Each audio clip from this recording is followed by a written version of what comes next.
நன்றிம்மா.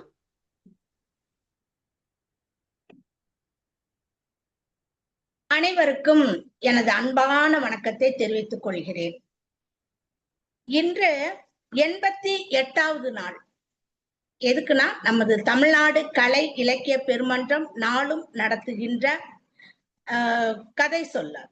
இந்த கதை சொல்லல் நிகழ்ச்சியில புதுமை பித்தன் மற்றும் தோமுசி ரகுநாதன் அவர்களின் கதைகளை நாம ஒவ்வொரு நாளும் ஒவ்வொரு கதையாக கதை சொல்லி சொல்ல கேட்டு சந்தோஷப்பட்டு அனுபவித்துக் கொண்டிருக்கிறோம். அந்த வகையில் இன்று நமக்கு கதை சொல்ல வருபவர், நம் மன்றத்தை அலங்கரிக்க வருபவர் ச மகாலட்சுமி. இவங்க முதுகலை தமிழ்ல 2ஆம் ஆண்டு பயில்பவர். சுப்பிரமணிய பாரதியார் தமிழ் இயற்புலம் அதுல புதுவை பல்கலைக்கழகத்துல படிக்கிறாங்க. இன்றைக்கு நமக்கு கதை சொல்லி நம்மை மகிழ்விக்க வருகை புரிந்திருக்கும் மகாலட்சுமி அவர்களையும் இணையத்தில் இணைந்திருக்கும் அத்துணை ஆளுமைகளிலும் அன்புடன் வரவேற்கிறேன். மகாலட்சுமி, நீங்க கதை சொல்றத ரொம்ப ஆர்வமா கேட்கறதுக்கு இருக்கோம். வாங்க கதை சொல்லுங்க.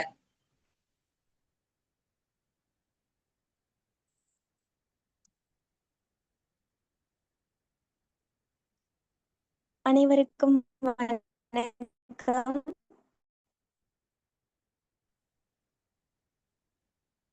கனவு பெண் கேக்குதா மேம்? கேக்குது. இன்னும் கொஞ்சம் சத்தமா பேசுங்கம்மா. Okay ma'am. வீடியோ ஆன் பித்தனின் கனவு. வீடியோ ஆன் பண்ணுப்பா. உங்க முகத்தை பார்க்கணும்ல நாங்க.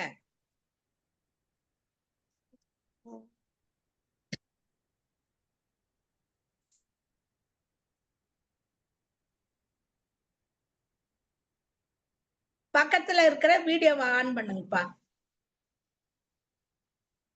Okay ma'am.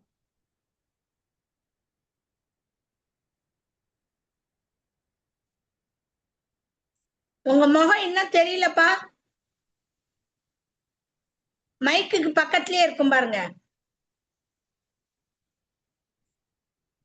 ஆன் பண்ண ஆன் ஆக மாட்டேங்குது மேம். அப்படியா?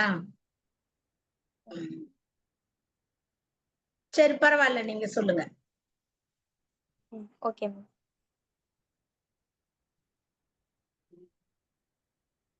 அனைவருக்கும் வணக்கம். புதுமை பித்தனின் கனவு பெண். ராஜ மார்த்தாண்ட சோழனுடைய காலம். சோழ சாம்ராஜ்யம் பழையவர்கள் சொல்லும் மாதிரி 7 கடலையும் தாண்டி வெற்றி புலிக்கொடியை புதிய தேசங்களில் நிலைநாட்டி பெருமிதமாக வளர்ந்தது. இந்து சீனத்திலே தமிழனின் கலை, தமிழனின் வீரம், தமிழனின் கீர்த்தி எல்லாவற்றையும் நிலைநாட்டி. அதெல்லாம் பழைய கதை.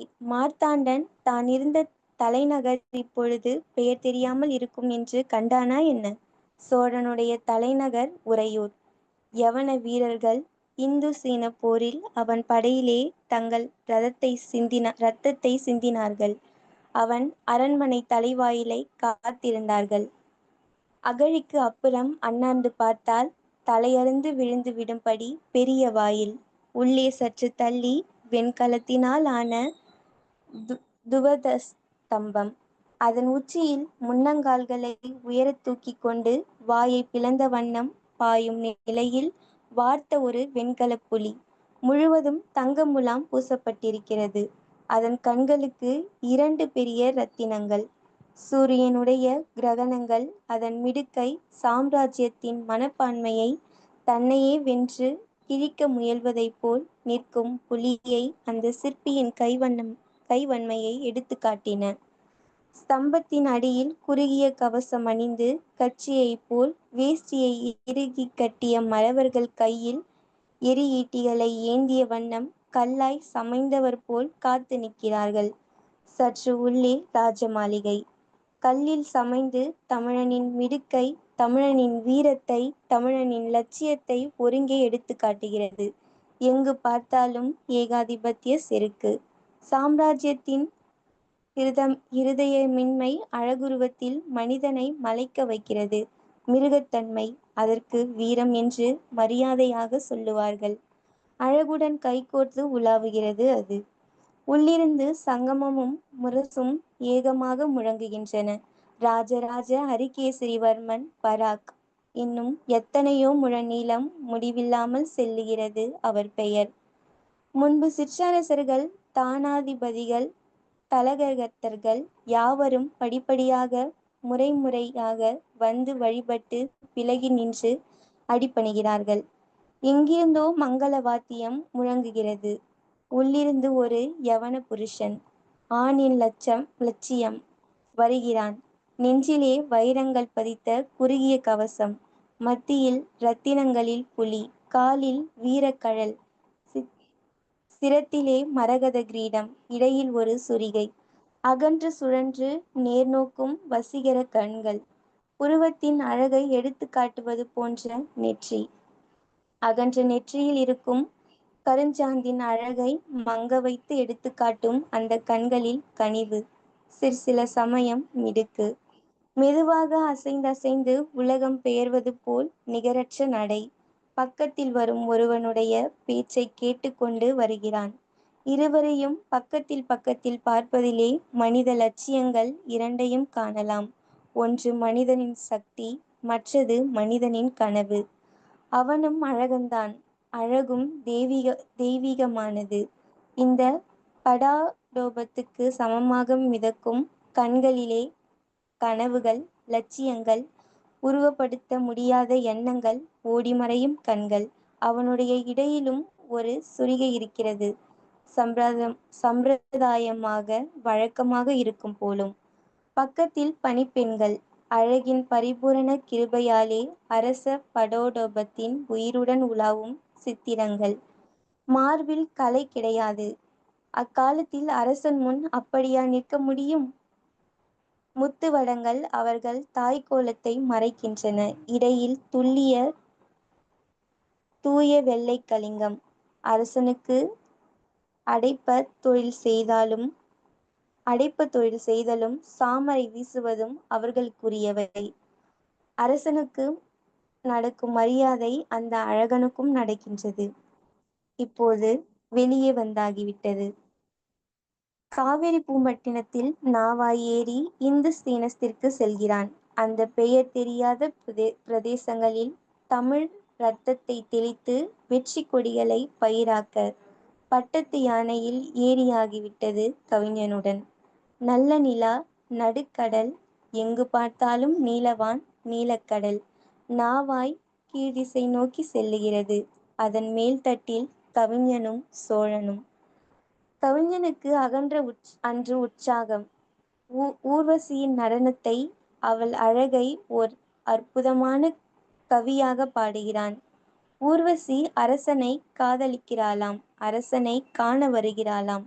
கவிஞன் கற்பனை அரசன் உள்ளத்தை தொட்டது.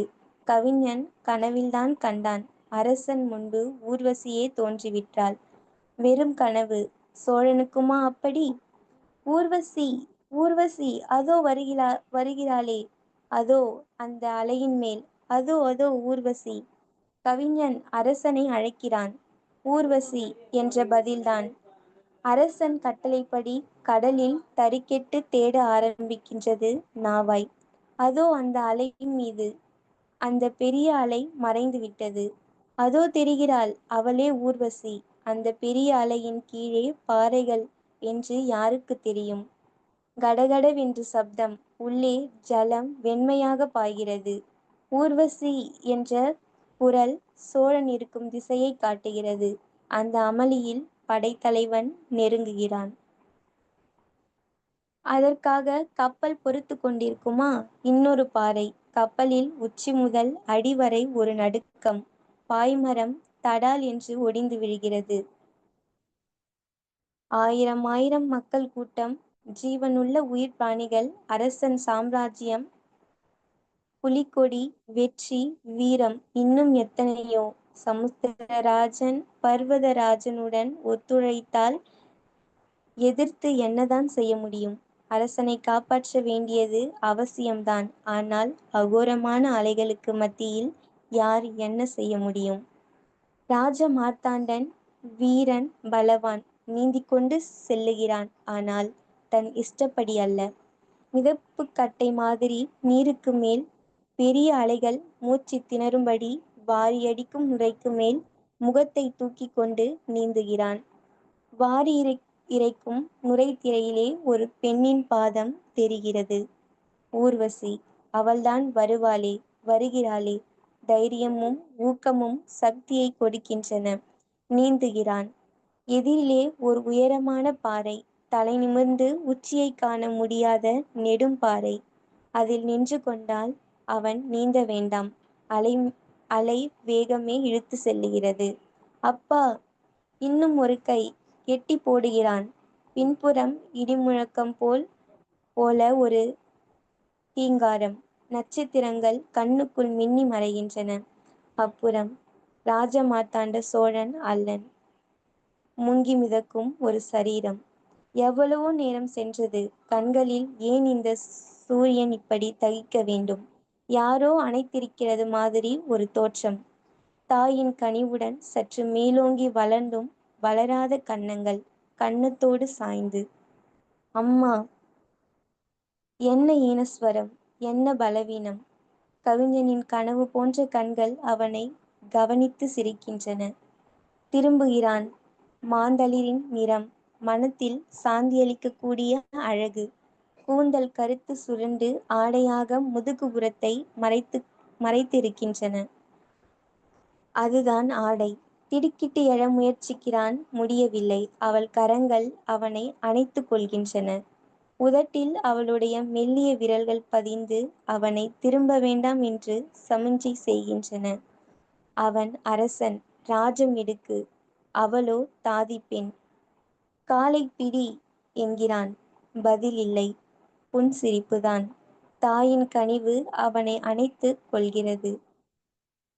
நான் அரசன் ராஜமார்த்தாண்டவர்மன் என்கிறான்.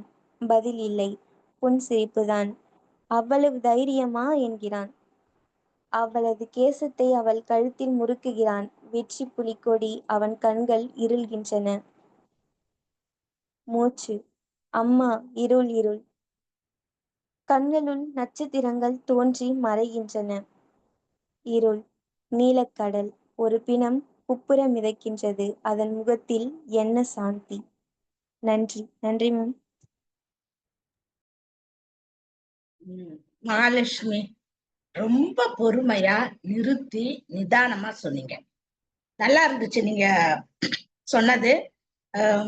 என்ன அந்த முகம் தெரியல, முடிஞ்ச அளவு முடியறதுக்குள்ள அதை ஆன் பண்ண முடியுமான்னு பாருங்க வீடியோவை.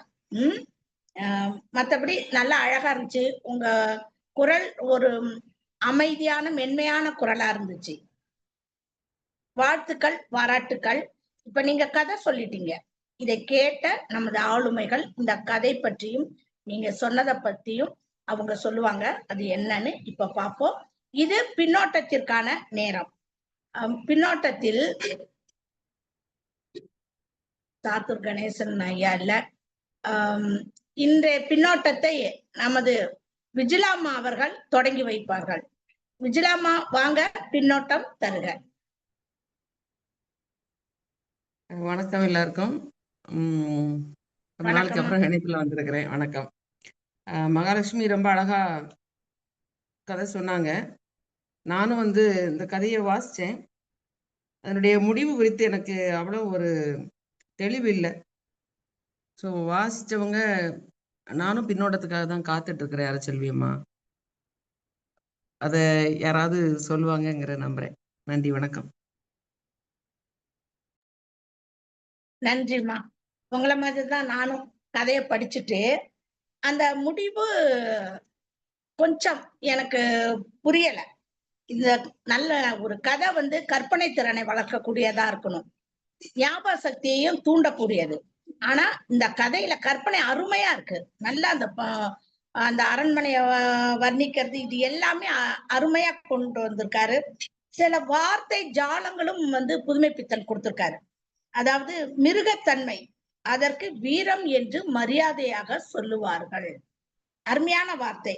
அதே மாதிரி அரச படோடப்பத்தில் உயிருடன் உலாவும் சித்திரங்கள் நல்லா இருக்கு. உருவத்தின் அழகை எடுத்து காட்டுவது போன்ற நெற்றி, நெற்றி தான் புருவத்தை வந்து அழகை எடுத்து காட்டுதுன்றது இந்த வரிகளை படிச்சதுக்கு அப்புறம் தான் எனக்கே தெரியுது. நல்ல வரிகள் நிறைய இருக்கு. ஆளுமைகள் சொல்லான்னு பார்த்தா இன்னைக்கு குறைவான பேர்களே வந்து இணையத்துல நம்மளோட இணைஞ்சிருக்காங்க. அதனால நமக்கு அந்த ஏற்கனவே ஒரு கதை அப்படிதான் நம்ம எல்லாருமே கொஞ்சம் 1000 சந்தேகத்தோட இருந்தோம். இந்த கதையும் அப்படி இருக்கும்போது நமக்கு ஆளுமைகள் வந்து சிறப்பாக சொல்லக்கூடிய ஆளுமைகளும் வரல. பார்ப்போங்க. அடுத்து எனது சகோதரர் நவநீத கிருஷ்ணன் ஐயா அவர்களை பின்னோட்டம் வழங்க வருமாறு அன்புடன் அழைக்கிறேன். அனைவருக்கும் வணக்கம். கதை சொன்ன மகாலட்சுமி நல்லா சொன்னாங்க. ஏற்கனவே நம்ம நிறைய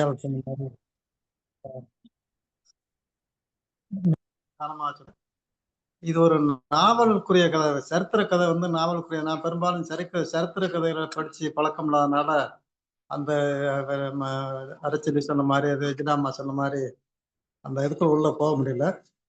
பொதுச்செயலாளர் ஒருவேளை சொல்ல வாய்ப்பு இருந்தா, பொதுச்செயலாளர் இன்னைக்கு அவங்க பாரதி விழாவில் இருக்காங்க. எட்டயபுரத்துல வந்து பாரதி விழா நடந்துட்டு நைட்டு 10 மணிக்கு அந்த இடத்துக்கு இருப்பாங்க. வாய்ப்பு அவர் சொல்லும்போது வாய்ப்பு இருந்தா பார்ப்போம். நெட்டி அடுத்து வேற நம்ம வச்சுக்கோம். நன்றி. நன்றி நன்றி, தங்களுக்கு மிக்க நன்றி. இந்த கதையில கற்பனையில அவ ஊர்வசி வர்றான்றது மட்டும் தெரியுது, அலைக்கு நடுவுல தெரியுறான்ட்டு. ஆனா அந்த கற்பனைக்கும் இங்க கொண்டு வந்து முடிக்கிறதுக்கும் அது ஊர்வசின்றவ நடுவுல வந்தா அது ஏன் எதுக்குன்றது ஒரு நல்ல விளக்கம் கிடைக்கல எனக்கு. மத்தவங்களுக்கு கிடைச்சதா என்னன்னு தெரியல. இதுல கூட கவியின் கற்பனை அரசன் உள்ளத்தை தொட்டது. அந்த கவிஞன் தான் ஊர்வசின்ற ஒரு கற்பனை பெண்ணை உருவாக்குறான். அத வந்து இந்த அரசன் விரும்புறான் அப்படிதான் எனக்கு புரியுது. ஒரு தடவை படிச்சதுனால எனக்கு சரியா ஒரு இது கிடைக்கல. புதுமைப்பித்தன் கதை எல்லாமே படிச்ச விட்டு நாம் முழுமையாக அந்த கதையை ஆட்கொள்ள முடியாது, ரசிக்க முடியாது. அதே மாதிரிதான் இந்த கதையை அமைஞ்சிருக்கு. அடுத்து ஐயா ராமசுப்பிரமணியன், நீங்க சொல்ல வாய்ப்பு இருக்காங்கயா? பனித்துளி ஐயா இருந்தாரு, இப்ப ஆளை காணும்.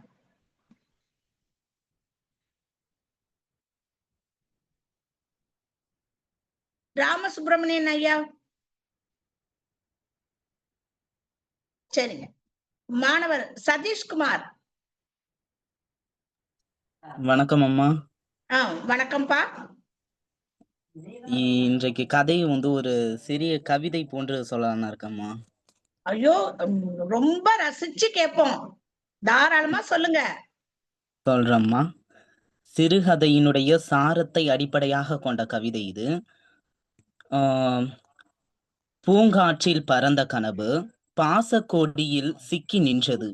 பூங்காற்றில் பறந்த கனவு பாசக்கோடியில் சிக்கி நின்றது. மனதில் ஓரமொரு கோணத்தில் வாசல் தாண்டாத நிஜமாயிற்று. தென்றலாய் வந்தவள் நிலவாய் போனாள், சிரிப்பாய் நின்றவள் நிலவாய் மறைந்தாள். கண்ணின் கனவோ உள்ளத்தின் வேட்கையோ, கண்ணின் கனவோ உள்ளத்தின் வேட்கையோ, அவளின் பாதம் எங்கே தவழ்ந்ததோ, அவளினுடைய பாதம் எங்கே தவழ்ந்ததோ. தெரியாத சொற்கள், பேசாத நொடிகள், விரல்களுக்கு இடையில் மௌனம் வளர்ந்தது. கொடுக்கப்பட்டதா இயக்கப்பட்டதா, கனவுக்கு பெயர்தான் கனவு பெண் என்று கூறி விடைபெறுகிறேன். நன்றி அம்மா. சதீஷ், ரொம்ப அனுபவிச்சு எழுதிருக்கீங்க சதீஷ். நன்றி அம்மா. கதைய அப்படியே கொண்டு வந்து உங்க கவிதையில உட்கார வச்சிட்டீங்க. எனக்கு ரொம்ப பிடிச்சிருந்தது. நீங்க சொன்ன விதம் அதை விட ரொம்ப அழகா இருந்துச்சு. அருமை. நீங்க இந்த மாதிரி இணையத்துல இணைஞ்சு அந்த பின்னோட்டத்தை கவிதையா கொடுத்தா நாங்க எத்தனை பேரு ரசிப்போம். நன்றி அம்மா. அருமை அருமை. இன்னைக்கு பாருங்க, நீங்க கவிதை சொல்றீங்க, அதுக்கேத்த ஆளுமைகள் வந்து இன்னைக்கு பாரதி விழாவுக்கு போனதுனால அந்த ஒரு இந்த கவிதையோட சிறப்பு மேலும் சிறப்படைய கொஞ்சம் வாய்ப்பு கம்மியா போயிடுச்சு. ஆனா இது திரும்ப நம்ம யூடியூப்ல போடும்போது நிறைய பேர் ரசிப்பாங்க. நீங்க தொடர்ந்து எங்க இலக்கிய மன்றத்துல பயணிச்சு இந்த பின்னோட்டத்தை கவிதைகளா கொடுங்க.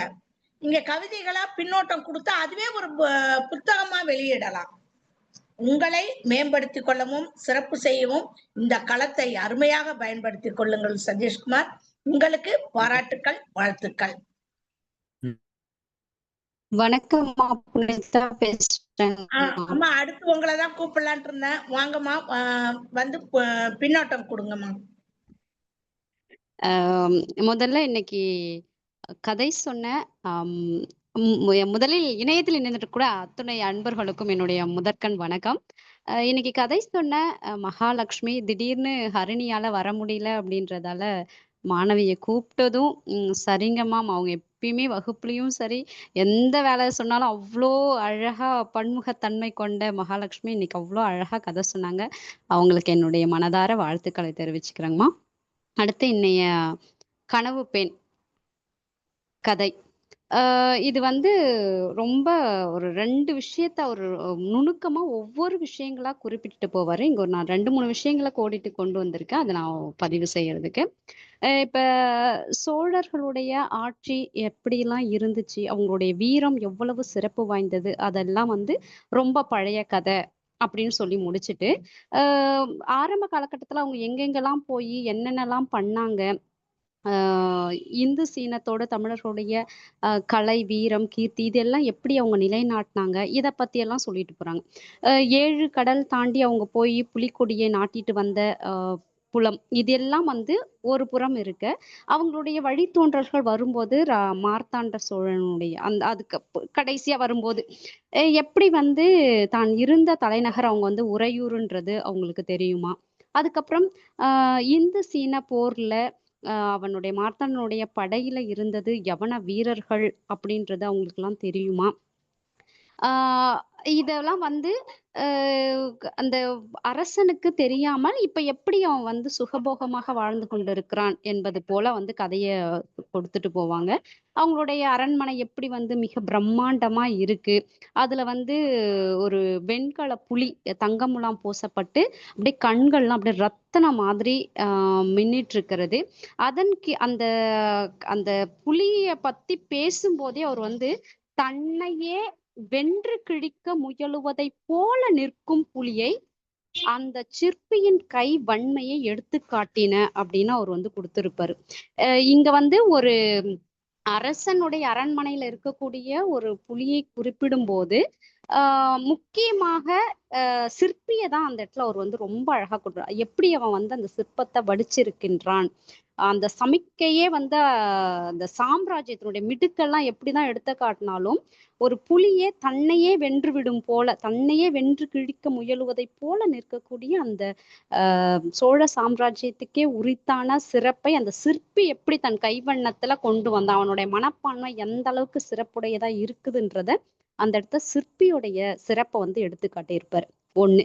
2வது வந்து பாத்தீங்கன்னா இந்த ஸ்தம்பத்தின் கீழே அந்த கம்பத்தின் கீழே வந்து எல்லாரும் நிற்கக்கூடிய மறவர்கள் வீரர்களை பற்றி குறிப்பிடுவாங்க. அந்த இடத்துல வந்து பாத்தீங்கன்னா அவங்க நிற்கக்கூடியது வந்து குறுகிய கவசம் அணிந்து கச்சை போல வேட்டியை ரொம்ப இறுக்கமா கட்டிக்கிட்டு அந்த வீரர்கள் வந்து மறவர்கள் வந்து ஈட்டிகளை ஏந்திய வண்ணம் கல்லாய் சமைந்தவர் போல் காத்து நின்றார்கள் அப்படின்னு பதிவு செய்வார். அதாவது ஒரு புறம் வந்து சிற்பி வந்து செதுக்கி இருக்கக்கூடிய சிலையை பத்தின விவரங்கள், இன்னொரு புறம் வீரர்கள் கல்லாய் சமைந்து நிற்கக்கூடிய, அதாவது உயிரோடு தான் இருக்கிறாங்க ஆனா அவங்க எப்படி நிக்கிறாங்கன்னா கல்லு மாதிரி நிக்கிறாங்க. இந்த 2 விஷயத்த அவர் வந்து கொண்டு வந்திருக்காரு. எப்படி வந்து உழைப்பவர்களுடைய திறம் என்னென்ன மாதிரிலாம் இருக்கு, ஒரு அரசன் வெற்றி வாகை சூடுகின்றானா அவனுக்கு அடிப்படை பலமாக யாரெல்லாம் இருக்கிறாங்கன்றத அங்கங்க வந்து சுட்டி காட்டிட்டு வருவாங்க. அதுக்கப்புறம் அரண்மனையில இருக்கக்கூடிய சிறப்புகளை எல்லாத்தையும் எடுத்து காட்டும் போது அதுக்கு அவர் ஒரு வரி போடுவாங்க, புதுமைப்பித்தன் ஐயா அவர்கள். மிருகத்தன்மை அதற்கு வீரம் என்று மரியாதையாக சொல்லுவார்கள், அழகுடன் கைகோர்த்து உலாவுகிறது அப்படின்னு சொல்லி ரொம்ப, அதாவது வெற்றி வகை சூடினான், எல்லா இடத்துலயும் போய் போர் முரசங்களை அறிவித்து போர் எவ்வளோ உயிர் பலி ஆகிறது இல்லைங்களா இப்ப வரைக்குமே. அதை வந்து நம்ம என்னன்னு சொல்லிக்கிறோம்னா வீரன்னு சொல்லிக்கிறோம். அதாவது நம் நாட்டுக்காக போரிடுகிறார்கள் எதிரி நாடு தாக்கும் போது அப்படின்னாலும் கூடுதலா என்ன நடக்குது அப்படின்னு பார்த்தா உயிர் பலி என்பது ரொம்ப விரயமாகிறது. அதுல அரசன் வந்து வெற்றி வகை சூடுகின்றான் என்பதை அவர் வந்து அந்த ஒரு வரியில கொண்டு காட்டியிருப்பாங்க. அதற்கு வீரம் என்று மரியாதையாக சொல்லுவார்கள் அப்படின்னு சொல்லிட்டு. அடுத்தது இன்னொன்னு வந்து பாத்தீங்கன்னா, 2 பேர் அந்த அரசனும் கூடயே இன்னொருத்தரும் 2 பேருமே பாத்தீங்கன்னா ஒரே சீரானவர்களாக, ஒரே மரியாதைக்குரியவர்களாக பெண்கள்லாம் புடைசூழ வர மாதிரி அவருக்கு காமிப்பாங்க. ஒருத்தவர் அரசன், இன்னொருத்தர் வந்து பாத்தீங்கன்னா புலவன். அவர் வந்து எப்படின்னா, அரசனுக்கு சொல்லும்போது 1 மனிதனின் சக்தி, 2வது புலவன் பத்தி சொல்லும்போது மனிதனின் கனவு அப்படின்னு சொல்லியிருப்பார். ஏன்னா மனிதன் எந்த நேரமும் கனவு கண்டிருப்பான் இல்லைங்களா, அதுக்கு உதாரணமாக இந்த புலவன் இருக்கின்றான் அப்படின்னு சொல்லி அந்த பணிப்பெண்களை பத்தி சொல்லும்போது, பக்கத்தில் பணிப்பெண்கள் அழகின் பரிபூரண கிருபையாலே அரசு படோபதாயத்தின் உயிருடன் உலாவும் சித்திரங்கள். அவங்களும் வந்து பாத்தீங்கன்னா ஒரு ஓவியம் போலதான் இருக்கிறாங்களே தவிர உயிருள்ள பெண்களாக இல்ல. மார்பில் கலை கிடையாது. அக்காலத்தில் அரசன் முன் அப்படி நிற்க முடியுமா?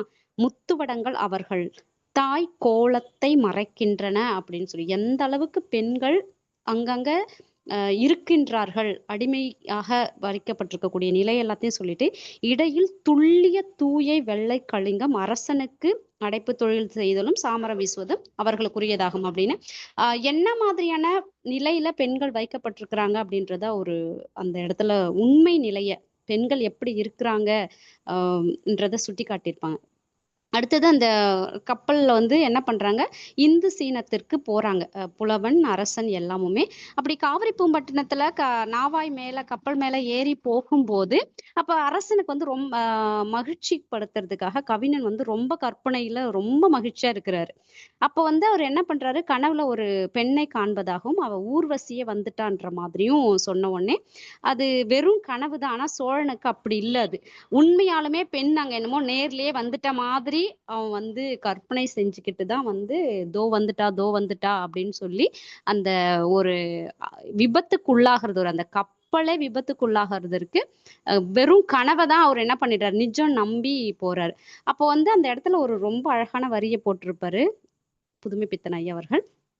சமுத்திரராஜன் பர்வதராஜனுடன் ஒத்துழைத்தால் எதிர்த்து என்னதான் செய்ய முடியும் அப்படின்னு. சமுத்திரராஜன்றது கடலு, பர்வதராஜன்றது மலை. 2மே சேர்ந்து இந்த மார்த்தாண்டன் கூட போட்டி போட்டா, அதாவது மக்கள் அதுக்குள்ள கப்பல்ல இருக்காங்க இல்லைங்களா, அவங்களோட எதிர்த்து போட்டா என்னதான் செய்ய முடியும்? கடல்ல மூழ்கி போகுது, உடஞ்சு எப்படியோ தப்பிச்சு போறாரு. போய் பார்த்தா அங்கேயும் வந்து அவருடைய உயிர் பிழைக்க ஒரு எப்படியாவது பிடிச்சு போய் மிதந்துக்கிட்டே தலையை மட்டும் தூக்கிட்டு அப்படியே ஏதோ போகும்போது கூட அந்த நினைவு வந்து அவருக்கு உயிர்ப்ப தர்றது எதுனா ஊர்வசி என்கின்ற ஒரு அழகு அப்படின்றதான் நோக்கி ஒரு பாறையை பிடிச்சிட்டு மேல ஏறி படுத்துப்பாரு. அந்த கால் தூளி பட்ட மாதிரி அப்புறம் உயிர் பிரிஞ்சு போயிடும். ஆனா கொஞ்ச நேரம் கழிச்சு திருப்பியும் இன்னொரு நினைவு வந்து உருப்பெற மாதிரி வந்து அங்க ஒரு பெண் வந்து அவங்கள தூக்கி வச்சு தாளாட்டுற மாதிரி ஒரு ஒரு ஆசுவாசப்படுத்த மாதிரி வரும்போது, அப்ப இவரு அதை கொஞ்சம் உத்து பார்த்தா அது வந்து அந்த பெண் வந்து தாதி பெண்ணா இருக்காங்க. உடனே இவருக்கு வந்து காலப்பிடி அப்படின்னு ஏவல் செய்யக்கூடியதுதான் வருது. நான் அரசன், ராஜா மார்த்தாண்டன், நீ முதல்ல எனக்கு வேலை செய்யணும்ன்ற மாதிரி அவரு சொல்றாரு. ஆனா அந்த பொண்ணு வந்து ரொம்ப அமைதியா இருக்கிறா. கொஞ்ச நேரம் கழிச்சு அவ வந்து மென்மையான சிரிப்பை மட்டுமே சிரிச்சுட்டு போற அவரால் ஏத்துக்கவே முடியல. உடனே அந்த பெண்ணுடைய நீண்ட கூந்தல் வாரிரை அந்த கூந்தலை புடிச்சு அவளுடைய கழுத்தை நெரிச்சு அவளை வந்து ஏன்னா சொன்னதை செய்யலன்னு நெருக்கி அப்படியே வந்து அவளை இல்ல அதை ஆக்கிடுறாரு. அவ கேசத்தை அவள் கழுத்தில் முறுக்குகிறாள், ஒரு பிணம் குப்புறம் மிதக்கிறது, அதன் முகத்தில் என்ன சாந்தி. எப்படிதான் ஒரு தான் சொல்லக்கூடிய ஏவல்களை செய்யாத பெண்ணை அழிக்கிறதுக்கு ஒரு மனசு எப்படி துடிக்கும் என்பதை அதுல வந்து காமிச்சிட்டு போறது. 2 பெண்களுடைய நிலை, கனவு பெண், கனவுலயே தான் 2 பெண்களும் வராங்க. ஒருத்தவங்க வந்து அழகில் சிறந்த ஊர்வசி அப்படின்னு இருக்கக்கூடியவங்களை ரொம்ப நேர்த்தியாகவும் அவங்களுக்காக அந்த உயிரே போகுது. ஆனா ஒரு காப்பாற்ற வரக்கூடிய பெண்ணா ஒரு தாதி பெண் இருந்துட்டாலும் அந்த கனவுல கூட அவளை வந்து கொலை செய்யக்கூடிய அளவுக்கு ஒரு மனம் போகக்கூடியதா இருக்கக்கூடியத ஐயா வந்து ரொம்ப நேர்த்தியா காமிச்சிருந்திருப்பாங்க. கருத்தை வெளியிட்டமைக்கு நன்றி. வணக்கம். மகிழ்ச்சிமா, கதையே சொல்லிட்டீங்க, எல்லா சந்தேகமும் தீர்ந்து போச்சு. அப்ப இவ்வளவுக்கும் கவிஞன் பாடிய அந்த பாட்டு அதுதான் காரணமா இருக்கு.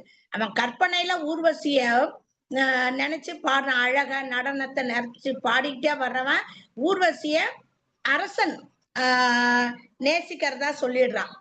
அந்த இது அதை கேட்டுக்கிட்டு இருந்த அரசனுக்கு ஊர்வசி மேல ஒரு ஈடுபாடு வருது. அப்ப அது கற்பனையில அவர் போகும்போதுதான் இந்த கப்பல் வந்து பாறையில மோதி விபத்து ஏற்பட்டுருது. நீங்க சொல்ற மாதிரி 2 பெண்களுமே கற்பனையில் வந்த பெண்கள் தான் இந்த கதையில.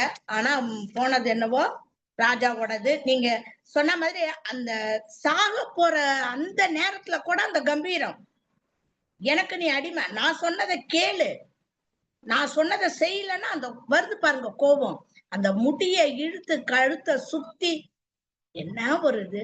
சாக போறப்ப கூட ஒரு மனித நேயத்தோட நடந்துக்க முடியாத ஒரு சோழ அரசன். அரசன்னா எத்தனையோ நல்ல ராஜாக்கள் இருக்கையில இந்த கடைசியா வர்ற எல்லாருமே ஒண்ணு முட்டாள்களா இருக்கும், இல்லைன்னா இதே மாதிரி ஒரு மிருகத்தனமான குணம் மனசுல ஒளிஞ்சிருக்குதுங்க. நல்ல விளக்கம் கொடுத்தீங்கம்மா. நிறைய சந்தேகங்கள் தீர்ந்தது.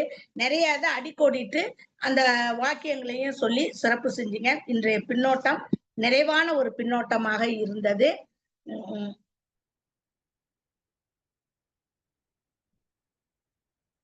இன்றைய நிகழ்ச்சியை நிறைவுரையாற்ற நமது ஐயா மருத்துவர் ஐயா பொதுச் செயலாளர் இல்லை, அதனால மேற்கொண்டு பேசுறதுக்கும் எதுவும் இல்லை. கதை சொல்லி மகாலட்சுமி அம்மா, இது உங்களுக்கான நேரம்மா.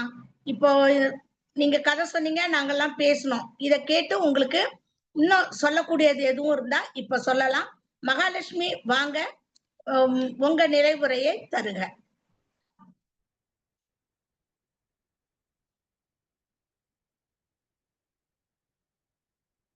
மகாலட்சுமி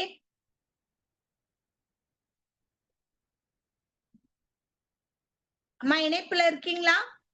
வணக்கம் மேம். சொல்லுங்க. வணக்கம் மேம். இருக்கேன். அனைவருக்கும் வணக்கம். எனக்கு வாய்ப்பு தந்த புனிதவதி அம்மா அவர்களுக்கு நன்றி. இது வந்து இந்த கதையை நான் இப்போதான் படித்தேன். நான் இது சொல்ல வரேன்னு எனக்கே தெரியாது.